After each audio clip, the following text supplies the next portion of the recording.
नमस्कार प्यारे बच्चों, आज हम एक डिजीज को डिस्कस करने वाले हैं और जिस डिजीज को हम डिस्कस करेंगे बेटा वो होगा एलिफेंटिएसिस और फिलेरिएसिस। 12th क्लास की जो एनसीईआरटी है बेटा, उसमें आपका जो चैप्टर है human health and disease biology के अंदर, उसमें इस डिजीज को डिस्कस किया है। मैं आपको 5-7 मिनट के अंदर बेटा इस डिजीज के बारे में कंप्लीट डिटेल को एक्सप्लेन करने की और उसको समझाने की कोशिश करूंगा। तो शुरू करते हैं। एलिफेंटिएसिस और फिलेरिएसिस। अब क्वेश्चन अराइज होता है कि सर इसको एलिफेंटिएसिस क्यों कहते हैं। बेटा इस डिजीज के जो पेशेंट होते हैं, वैसे तो बहुत रेयर मिलते हैं, बट जिनमें ये होता है तो इनके जो लिम्स वगैरह, पैर वगैरह होते हैं, वो लगभग एलिफेंट की तरह काफी ज्यादा फूल जाता है ऐसा। इस वजह से इस बीमारी को, इस डिजीज को हम एलिफेंटिएसिस बोलेंगे बच्चों। इस डिजीज को कॉज करने वाला जो पैथोजन होगा वो फिलेरियल वर्म होता है, filarial worm. So it is also known as the filariasis. तो फिलेरियल वर्म की वजह से तो बोला बेटा फिलेरिएसिस, और इसका सिम्टम्स ये होता है कि एलिफेंट की तरह इसमें लिम्स हो जाते हैं, हाथ पैर हो जाते हैं। So it is known as the elephantiasis. अच्छा, एक चीज क्लियर कर लो, ये डिजीज बेटा हेलमिंथीज डिजीज है। आपने पढ़ा होगा कि डिजीज को जो कॉज करते हैं पैथोजन, वो 5 टाइप के होंगे, 5 टाइप्स के। या तो बैक्टीरियल डिसऑर्डर हो सकते हैं, या वायरल हो सकते हैं, या फंगल हो सकते हैं, या हेलमिंथीज हो सकते हैं, या फिर प्रोटोजुआ। यानी 5 ऐसे कॉजेज हैं बेटा जो डिजीज को कॉज करते हैं। उनमें ये हेलमिंथीज डिसीज होती है, मतलब ये हेलमिंथीज की वजह से, वर्म वगैरह की वजह से होती है।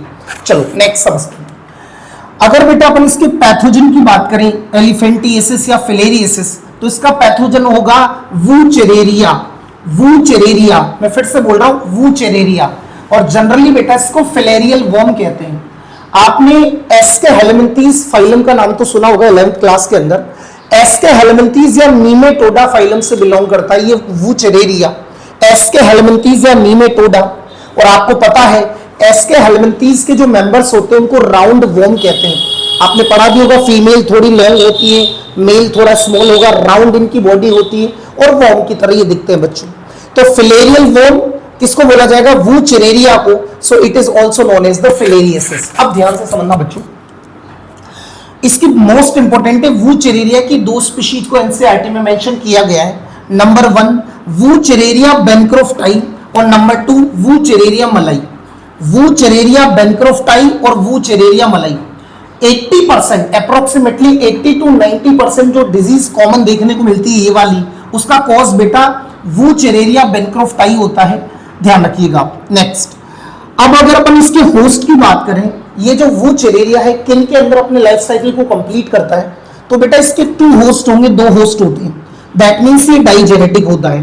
2 होस्ट के अंदर अपने लाइफ साइकिल को कंप्लीट करता है ये वूचेरेरिया। होस्ट नंबर 1 जो होगा इसका ह्यूमन होगा, होमो सेपियंस। और ज्यादातर ये वूचेरेरिया अपने लाइफ का मैक्सिमम टाइम ह्यूमन की बॉडी के अंदर ही बेटा क्या करता है, स्पेंड करेगा। और सेकंड जो होस्ट होगा वो फीमेल मॉस्किटो होती है। फीमेल मॉस्किटो इसका सेकंड होस्ट होगी या इंटरमीडिएट होस्ट होगी। तो 2 होस्ट होगी, दैट मींस ये डाइजेनेटिक होगा। अगर मैं इसके वेक्टर की बात करूं या कैरियर की बात करूं, इस डिजीज का ट्रांसमिशन कैसे होता है, हमारे अंदर ये आई कैसे, ह्यूमन के अंदर ये हुआ क्यों, कैसे पहुंचा ये, तो बेटा इसका कारण भी मॉस्किटो ही होती है। जैसे कि फीमेल एनोफिलीज, आपने नाम सुना होगा बेटा, फीमेल मॉस्किटो, क्यूलेक्स हो गया, और एडीज की कुछ स्पीशीज हो गई। ये क्या करती है बेटा, जब भी किसी हेल्दी पर्सन के अंदर बेटा ये उसका ब्लड शक करती है तो उसके अंदर ये ट्रांसमिट कर देती है वूचेरेरिया को। जब भी ये फीमेल एनोफिलीज हो गई जो इन्फेक्टेड है, या क्यूलेक्स मॉस्किटो है, या एडीज मॉस्किटो जो मेल होता है बच्चों, अगर ये इन्फेक्टेड है, जब भी ये किसी हेल्दी पर्सन का ब्लड सक करती है बेटा, तो अपने एग्स वगैरह को वो क्या करती है, उसके ब्लड में छोड़ देती है और देन उसके बाद उसको इन्फेक्ट कर देती है। तो ये इसके वेक्टर्स हो गए। अब अफेक्टेड ऑर्गन, बेटा थोड़ा सा आप यहां पर ध्यान देना, अफेक्टेड ऑर्गन कौन कौन से हैं। कई बार बेटा बच्चों में इसका जो है उनके अंदर सस्पेंस बना रहता है, क्योंकि बुक के अंदर से पैर का दे रखा है, लोअर लिम्स का, तो बच्चे सोचते हैं कि पैरों के अंदर ही ये पहुंचता होगा।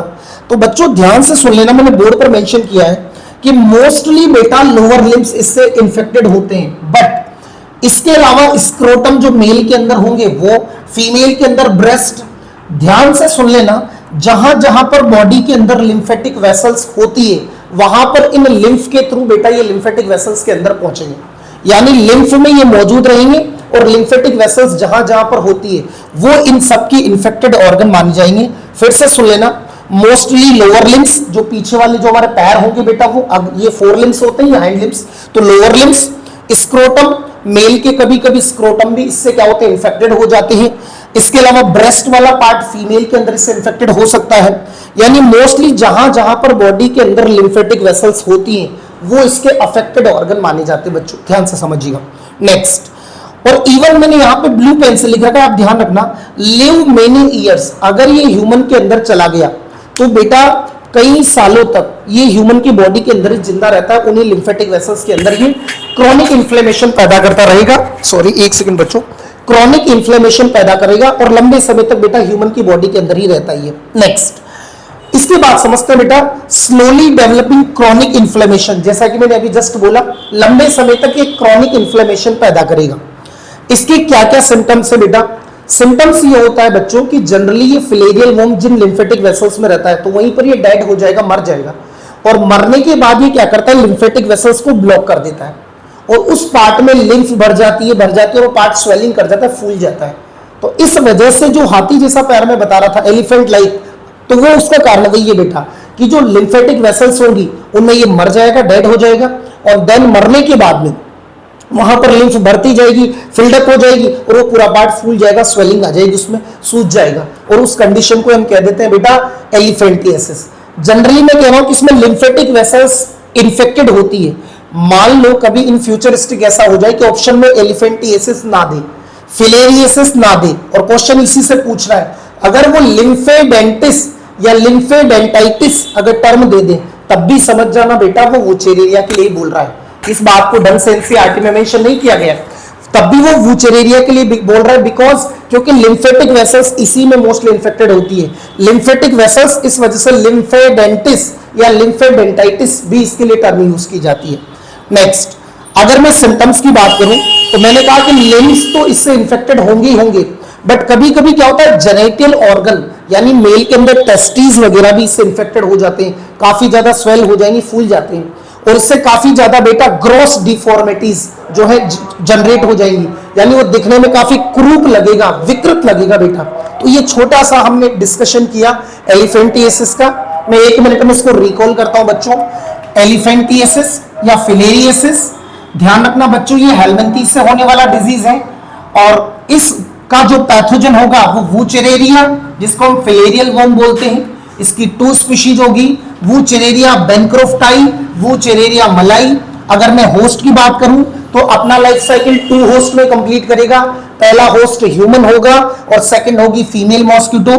अगर इसके वेक्टर या कैरियर की बात करें तो फीमेल एनोफिलीज हो गई, क्यूलेक्स हो गए, एडीज। जब भी वो ब्लड को सक करते हैं तो ब्लड के साथ बेटा वो ह्यूमन की बॉडी के अंदर ये छोड़ देते हैं। अच्छा, लिम्फेटिक वेसल्स जो होती है बेटा वो इसकी वजह से अफेक्टेड होती हैं। अफेक्टेड ऑर्गन के अंदर बेटा लोअर लिम्स, स्क्रोटम, ब्रेस्ट, और इन पार्ट के अंदर जितने भी लिम्फेटिक वेसल्स है वो सारी इससे इन्फेक्टेड होती है। Live many years, human bodies के अंदर कई सालों तक, लंबे समय तक जिंदा रहता है बच्चों। क्रॉनिक इन्फ्लेमेशन पैदा करेगा, कभी कभी जेनेटियल ऑर्गन इससे इन्फेक्टेड हो जाते हैं, और इस वजह से बेटा काफी ज्यादा ग्रॉस डिफॉर्मिटीज। आप एनसीईआरटी के अंदर चैप्टर नंबर जो ह्यूमन हेल्थ एंड डिजीज है बेटा उसका डायग्राम देखना, आपको लगेगा कि सर ये तो बड़ी डेंजरस बीमारी है। आई बात समझ में? सर इसका क्योर क्या है बेटा? क्योर यही है इसका कि वो ऑर्गन जो है या जो पर्टिकुलर पार्ट है वो एक तरीके से डेड ही करना पड़ता है, उसका कोई पर्टिकुलर क्योर नहीं है, ढंग से इलाज नहीं है। दूसरी बात, और एक चीज और सुनना, सर ये किसी हेल्दी पर्सन में कैसे पहुंचेगा? कोई इन्फेक्टेड पर्सन है बेटा, कोई फीमेल मॉस्किटो उसके ब्लड को सक करेगी तो इसके एग वगैरह उसकी बॉडी में चले जाएंगे, और जब वही मॉस्किटो किसी हेल्दी पर्सन को काटेगी तो वहां पर वो एग्स के थ्रू बेटा इसका ट्रांसमिशन होगा। तो ये छोटी सी बीमारी थी बच्चों जिसका नाम था एलिफेंटियासिस या फिलेरियासिस। क्वेश्चन क्या बनता है? मोस्टली 2-3 बातें ध्यान रखना बच्चों। एक तो इसका पैथोजन वुचेरेरिया या फिलेरियल वोम जिसको हम बोलेंगे बच्चा, एक इसकी बेटा बेनक्रोफ्टाई और मलाई स्पीशीज, ग्रॉस डिफॉर्मिटीज, और ध्यान रखना इसके अंदर कौन कौन से ऑर्गन बॉडी के अफेक्ट होते हैं। ठीक है बच्चों, थैंक्स।